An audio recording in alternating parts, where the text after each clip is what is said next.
Tantor Audio, a division of Recorded Books, presents The Blood is Love by Karina Halle.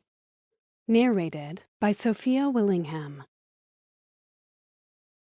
Prologue. Finnmark, 1350. On the third day, it started to rain blood. At least that's what it looked like to Ivar Skarde as he surveyed the sky from inside the cave. A brilliant red sunrise lit up the clouds to the east, saturating the horizon just as rain began to fall. Each shimmering droplet reflected the sunrise in such an otherworldly way that it could have been beautiful if Skarde had been in the mood to see things as such. But he wasn't. The plague was spreading north throughout Norway, and it was only a matter of time before it would reach him too, in the desolate, cold, and blurry border between his home country and the Kingdom of Sweden. Though the Sami people he had been living with didn't rely on the grains in which the disease spread. Of course, at the time they had no idea it was caused by rats, which would often feed on the grains. Skarde didn't feel safe. Death taunted him at every corner. He wouldn't rest until he could somehow be free from the threat of death forever, whether it came from the plague or something else. Skarde used to be a warrior for King Magnus VII, a formidable one. Death was present at every battle as the king levied his crusade against Novgorod, and it was one that Skarde would always conquer without fear, even as many of his comrades succumbed to it in violent ways. But that all changed when he almost lost his life. An errant sword during the Battle of Orekov. As Skarde lay there, bleeding outside the fortress, snow falling on him like tears, he lost consciousness, became one with the dark. And there he saw things so horrible that when he woke up in the infirmary, he had a new appreciation for death, one born out of fear. Fear that when he died, he would be sucked into the black hole, the endless void of pain and suffering for all eternity. It took ages for him to heal back in Norway, and when he finally did, the Black Plague was spreading throughout Oslo. Skarde took the opportunity to leave, to head north, up and up and up, hoping to leave all the death behind him. The death he felt was coming for him like it had lost its chance and wanted a rematch. Eventually, Skarde heard things on his travels up north, that many of the Sami people hadn't converted to Christianity, that some of them were shamans, that the mystical legends of the frozen north were true, that there were things you could do to cheat death forever. So Skarde went to them. The Sami people were not a monolith, and their religious practices, even language, differed between regions and tribes, and many were distrustful of a former soldier for the king, especially since monarchies had tried to wipe out their ways. But eventually he found one tribe that took him in. This tribe lived in the low mountains, keeping a small herd of reindeer for food, clothing, and transportation. They also practiced animism, their own form of witchcraft, and harbored a supposed connection to the underworld. Seppo was the leader of the group. Though Skarde didn't speak their language, Seppo seemed to understand what Skarde wanted. But Seppo wouldn't give it to Skarde so easily, not something so heavy that came with such a price. Skarde ended up living in a cave by himself, set apart from the tribe, for a year before Seppo deemed Skarde ready. In that time, Skarde had picked up on the northern Sami dialect that the tribe spoke, allowing him to converse with Seppo, who told him the following. A Noidi, a mediator between the human world and the Saivo, the underworld, would come for him one day and take him on a journey. This would happen after 3 things happened on 3 days. The first day, there would be a small earthquake, a sign that the underworld was waking up. The second day, lightning would strike the ground as Jeremias, the god of thunder and protector of humans, would try and warn Skarde or anyone foolish enough to go against the laws of the world that they were making a mistake. The third day, the sky would rain blood, signifying the sorrow and pain that was to come. This was the third day, rain against a red sky. Yesterday there was a lightning storm that struck a pine tree in the distance, blasting all the branches off of it until all that was left was a charred pole. The day before that, the earth shook for a minute. At first Skarde was convinced it was just a reindeer herd stampeding nearby, but after the lightning and the blood rain, he knew that his time had come. He stared at the rain falling for a moment, that blazing red sunrise permeating the crisp white snow, making it look blood-stained. Then he turned around to get his fur hat and coat, preparing for the journey. When he turned back around, there was a man standing in the entrance to the cave. Skarde had a fright.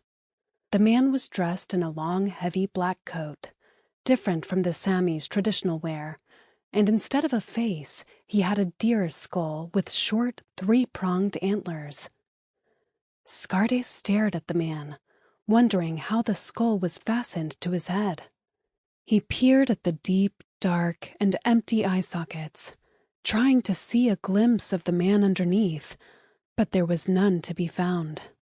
The man raised a hand, fitted with a furry glove, and pointed to the horizon. "We go," the man said. But to Skarde, the voice didn't sound like it was coming from the mask. It sounded like it was coming from inside his own head.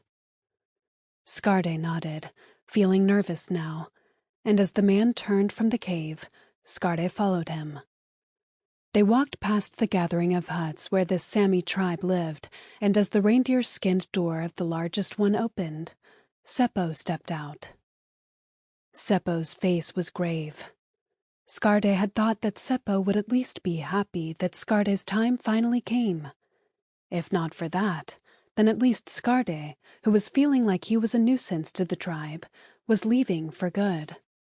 But Seppo didn't look happy, and as others came out of their huts and stared at the deer skull man and Skarde, they watched with a mix of revulsion and fear. One of them even spit on the ground, and Skarde wondered if it was for him or for the no-ID. Skarde raised his head high, remembering that this was what he wanted, and that he was a warrior, and that he wasn't afraid, even though he was, and he followed the man. They walked for hours, past rivers and treeless plains, over hills where snow still lived at the top, down through mossy pine forests. The walk was silent. There were no birds. They saw no animals, and the no-ID didn't say a single word to Skarde. Eventually, they came to a stop in front of a large rock that sat adjacent to a steep hillside. The rock was huge, at least 20 feet high, and a smooth dark gray. It didn't seem to fit in with the surroundings at all. The man moved to the back of the rock, to the dark space between the rock and the hillside, and motioned for Skarde to follow. Skarde didn't want to go. He knew there was something very wrong about the rock, that it didn't belong there, that the dark space that the no-ID was disappearing into was a space he'd never come out of. There was death in that darkness, the very death that Skarde was trying to escape. Death and evil. Skarde swallowed hard and stood his ground. Perhaps if he turned around, he could find his way back to Seppo. Maybe they would take him in again. Maybe he could stay with them until the plague was gone, and then he could go back down to Oslo and start life over, find a wife, have a child, do the things he never got a chance to do. Skarde was old, in his early 60s, but he was handsome and strong, and he had money put away, and he knew he could still carve out a happy life for himself. "Death will always find you," a voice said. It seemed to come from the dark space where the no-ID had gone, but the voice didn't belong to the skull man. The voice belonged to hell itself. "I will find you," the voice went on, raspy and inhuman and disembodied, dripping with malice. Ivar Skarde, you cannot cheat death again. I will come for you, and you will be back inside that void to suffer for eternity. No escape. Suddenly, a cold, icy wind, smelling of sulfur, came out of the dark space behind the rock, blowing back Skarde's long black hair, chilling him to the marrow of his bones. You only have two choices, the voice continued. To run away, knowing there is truly no escape, or to come forward and join me. Become one with the darkness you try so hard to avoid. You cannot escape death, but you can become death. Become death? Skarde thought to himself. A coward would run away, the voice said. A warrior would step forward and choose to become something greater than he is, greater than he'll ever be. Greater and more powerful than any creature in this world. You can become death, and in becoming death, you will live forever. Your blood will be eternal. You will have nothing to fear. All will fear you. The wind blew again, and this time it seemed to tug at Skarde like invisible hands, pulling him to the dark space. All will fear me, Skarde thought. Eternal blood, eternal life. He fought against the wind for a moment, waiting to hear more from the voice, but the voice had ceased. He made his choice. He stepped forward, and the sulphur wind pulled him to the space behind the rock, and Skarde stepped through. The space was dark and dank, and there were a million screams filling his head, and the wind kept pulling Skarde along. But soon there was light reaching his eyes, and Skarde had the impression that he wasn't going into a cave, but just going around the rock and out the other side. And he stepped through the crack and into the light, expecting to be on the other side of the rock. He was, but nothing looked the same. There was snow on the ground where there wasn't snow before. There were trees, pine and birch. There was a stream. Beyond the stream, where there couldn't physically be an ocean, was an ocean. Churning waves. Above that, dark clouds that sent out forks of lightning that struck the surface. And this world was a red world. The leaves on the trees were red. The stream was red. The ocean was red. The lightning was red. It was a beautiful, bleeding world. The Noide stood in front of him as before, ever stoic, ever silent, and raised a hand to point to the distance. Skarde noticed the hand didn't have the mittens anymore. The hand was human, and it was only bone. A living skeleton. And then Skarde knew there was no face under that mask, that it wasn't a mask at all. But he was no longer afraid. And he followed the skeleton finger as it pointed to a castle in the distance, made of crumbling stone, a sprawling, decaying place. Skarde started walking to the castle, but the Noide stayed behind by the rock, perhaps guarding it, perhaps because this was something that Skarde had to do on his own. Skarde walked along the crimson river. At times he was certain it was actual blood flowing, like he was following an artery of some giant beast. Other times it looked like red-tinted water. Sometimes he saw hands poking through the surface, and if he looked too closely, he saw faces too. He followed the river as it led him toward the ocean shore and the castle, and as he approached, he saw two people on horseback set off from the crumbling entrance coming toward him. There was something about them that was off-putting, like the horses didn't move the way they should, or didn't seem quite right, even at a distance. But as the horses got closer, Skarde saw what was so strange about them. They were made of bone and metal and stone. A crimson mane and tail of twigs and leaves, fire that leaked from their nostrils, and above them sat cloaked men with no faces, only dark space beneath the hoods. They were his escorts, waiting patiently for Skarde to approach them before the faceless men turned their horses round, one on either side of Skarde, leading him to the castle. Skarde kept glancing at the horses as they walked beside him at an uneven pace, at their hooves of iron, their skeleton legs of copper intertwined with muscle and veins. Smoke leaked from the horses' eye sockets and mouths, nostrils that belched flames. With each hit of their iron hooves on the ice-crusted snow, sparks shot out. Eventually, they reached the castle, and up close, Skarde could see it was just ruins. Inside, everything was red and black and soulless.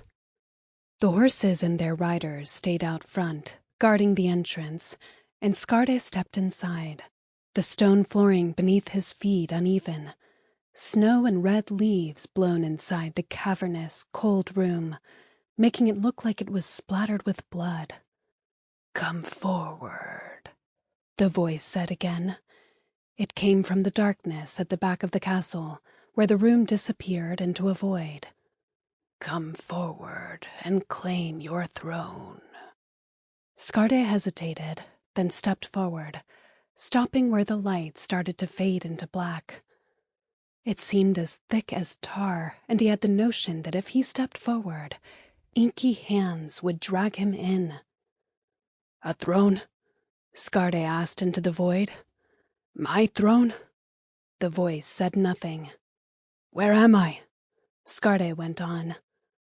"You are in the Red World," the voice said. "This will be your world once you claim your throne. There are many worlds, many layers of which you will discover. Places you can go that no humans will be able to go. Some of these places you will be able to create yourself. This is one of them." The way the voice said humans gave Skarde a pause. "Are you not human?" he asked. The voice let out a mirthless laugh.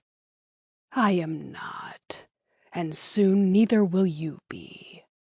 You will become something else, one with the darkness, one with the madness, one with the power of eternal life, a power you can grant to others to make them just like you, the power and control of blood."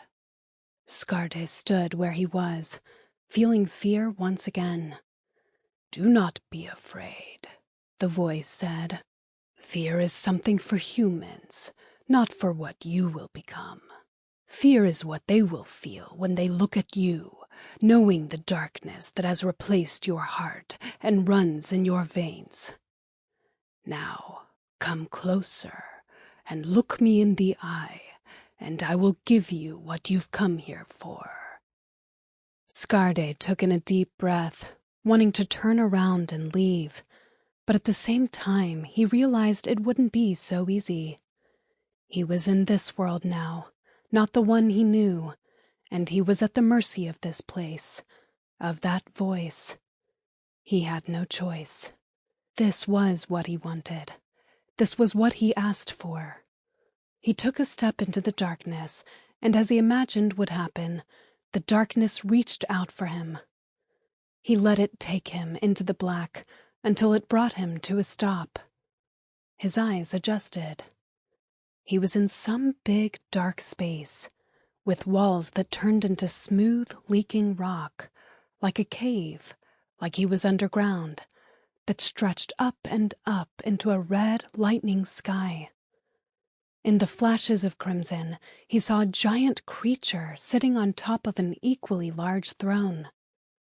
A glimpse of horns and eyes and battered wings and decay, a sight so terrible that Skarde had to quickly look away, as if every human instinct he had knew that no one living should ever see such a thing, could ever comprehend it.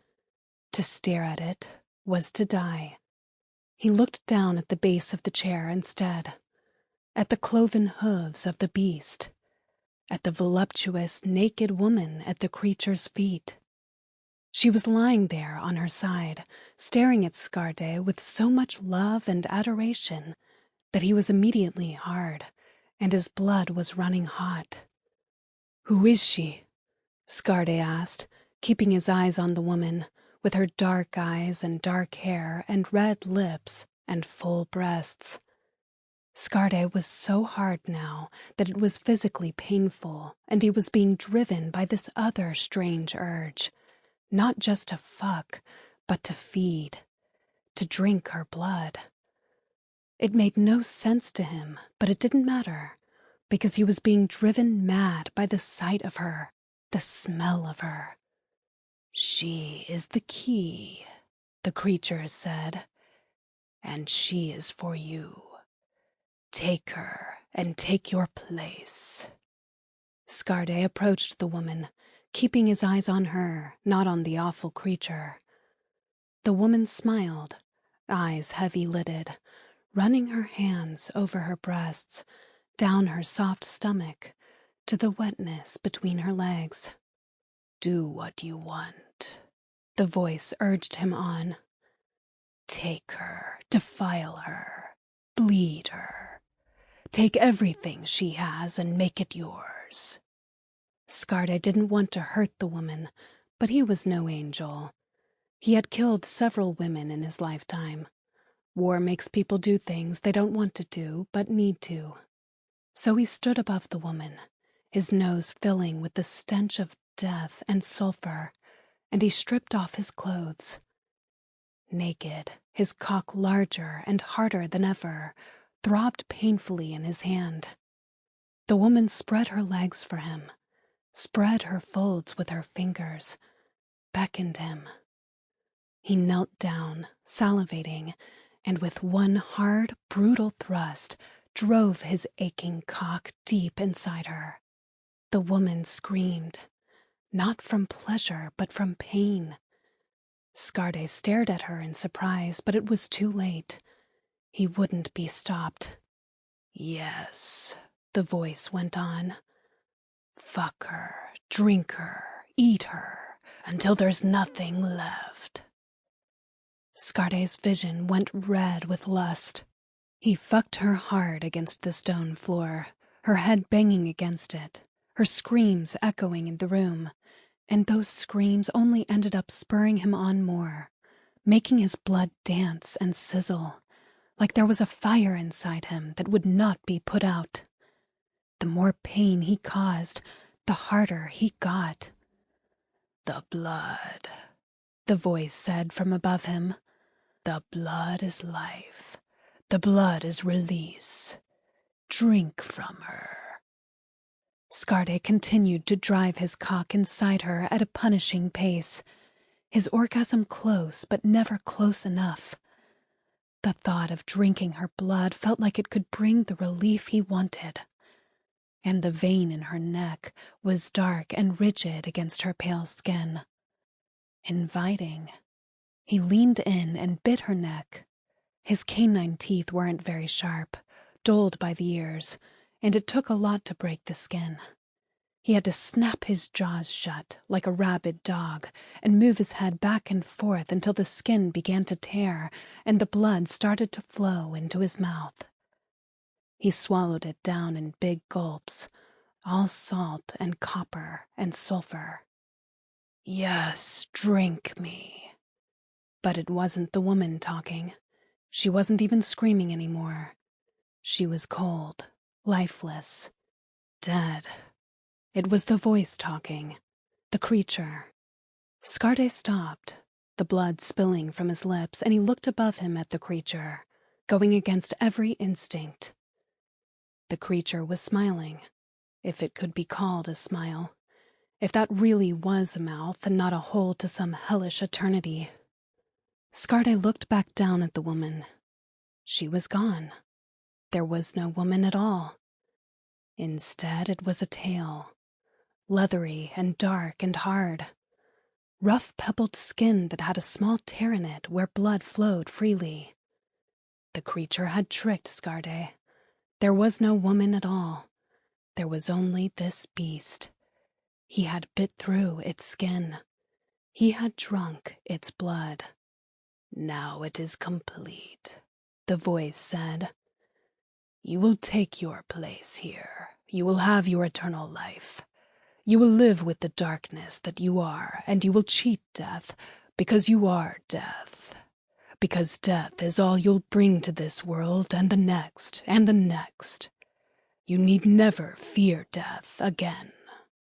Skarde didn't even have the time to feel disgusted because his body immediately started to change. It felt like his bones were breaking, his organs shifting, like his heart stopped pumping and the air left his lungs. His teeth fell out, rattling across the stone floor, and fresh, sharp canines painfully pushed against his gums. "What am I?" Skarde screamed in horror, voice echoing in the room as his body transformed and contorted and became something inhuman. The creature chuckled. "You are my son now, Skarde, and you will become hell on earth." Lenore, present day. "Excuse me, miss. Are you okay?" "Sure. I've just forgotten how to breathe, that's all." I lift my head and look over my shoulder to see a man in a heavy coat and unkempt beard, a face marked by an unkind life. He's staring at me in concern, which I'm not taking too lightly. For this stranger to be concerned about me means that I must look really rough. I give him a quick smile, even though I'm shaking on the outside, screaming on the inside. "I'm okay, thank you." Lies, all lies. He watches me for a moment, still staying in the shadows of the alley. I don't know how I ended up so close to the Tenderloin district. I guess I wasn't paying attention to where I was walking. The moment I left the house, I was in a dream state, not caring where I was going as long as I got to the water. For some reason, I thought seeing San Francisco Bay would put my heart at ease and clear my mind and remind me that I'm still the Lenore Warwick I've known my whole life. That I'm still me, no matter what I am now, no matter what I've done. But my walk has brought me closer to areas in the city most people know to avoid, especially at night. And now I'm in the grips of a full-blown panic attack, frozen on the spot, leaning against a dirty building and trying to breathe. It doesn't matter that I could technically go without air for an inhuman amount of time, thanks to my vampire blood. It doesn't matter that I'm sure there's some kind of spell that would ward off such attacks, thanks to my witch blood. Nope. All that matters is that right now it feels like I'm going to die. All rational thought has left my head. All I feel is fear, that choking, pressing horror that I'll never take a deep breath again, that my heart is going to punch right through my skin and that I'm going to collapse to the needle-strewn ground. I don't care that some homeless guy is watching me have a freak out right here on the street. Okay, I care a little bit. It's enough to distract my brain, to make me focus on him instead.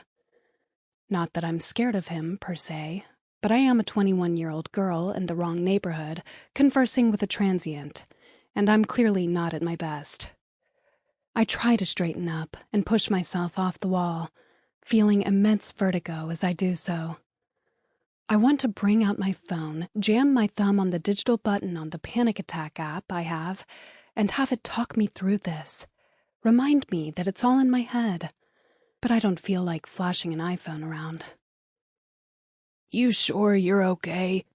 the man says, shuffling forward.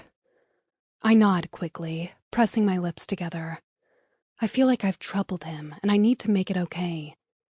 I reach into my crossbody purse and quickly rifle along the bottom, collecting the loose coins and some bills. I'm not sure how much I have, but I take a step toward the man and hold out my hand. Here, maybe you could use this. Sample complete. Ready to continue?